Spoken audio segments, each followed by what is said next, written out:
کافرو، اس روز تم اور جن کی تم اللہ کے سوا عبادت کرتے ہو دوزخ کا ایندھن ہوں گے اور تم سب اس میں داخل ہو کر رہو گے۔ اگر یہ لوگ در حقیقت معبود ہوتے تو اس میں داخل نہ ہوتے، سب اس میں ہمیشہ رہیں گے، وہاں ان کو چلانا ہوگا اور اس میں کچھ اور نہ سن سکیں گے۔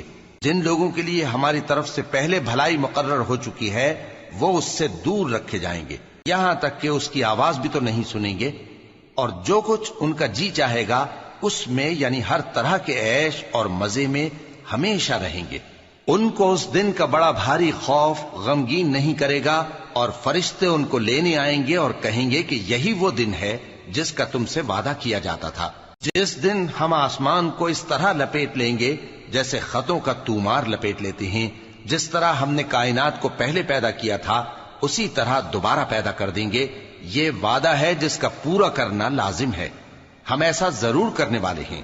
اور ہم نے نصیحت کی کتاب یعنی تورات کے بعد زبور میں لکھ دیا تھا کہ میرے نیکوکار بندے ملک کے وارث ہوں گے۔ عبادت کرنے والے لوگوں کے لیے اس میں اللہ کے حکموں کی تبلیغ ہے۔ اور اے نبی صلی اللہ علیہ وسلم، ہم نے تم کو تمام جہانوں کے لیے رحمت بنا کر بھیجا ہے۔ کہہ دو کہ مجھ پر اللہ کی طرف سے یہ وحی آتی ہے کہ تم سب کا معبود ایک ہی معبود ہے، تو کیا تم فرما بردار ہو جاتے ہو؟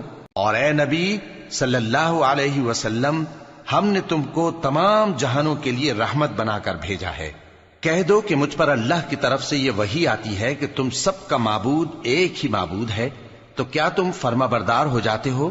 پھر اگر یہ لوگ منہ پھیرے تو کہہ دو کہ میں نے تم سب کو یکساں احکام الہی سے آگاہ کر دیا ہے، اور مجھ کو معلوم نہیں کہ جس چیز کا تم سے وعدہ کیا جاتا ہے وہ ان قریب آنے والی ہے یا اس کا وقت دور ہے۔ جو بات پکار کر کی جائے وہ اسے بھی جانتا ہے، اور جو تم چھپاتے ہو وہ اس سے بھی واقف ہے، اور میں نہیں جانتا شاید وہ تمہارے لیے آزمائش ہو، اور ایک مدت تک تم اس سے فائدہ اٹھاتے رہو۔ پیغمبر نے کہا کہ اے میرے پروردگار، حق کے ساتھ فیصلہ کر دے، اور ہمارا پروردگار جو بڑا مہربان ہے اسی سے ان باتوں میں جو تم بیان کرتے ہو مدد مانگی جاتی ہے۔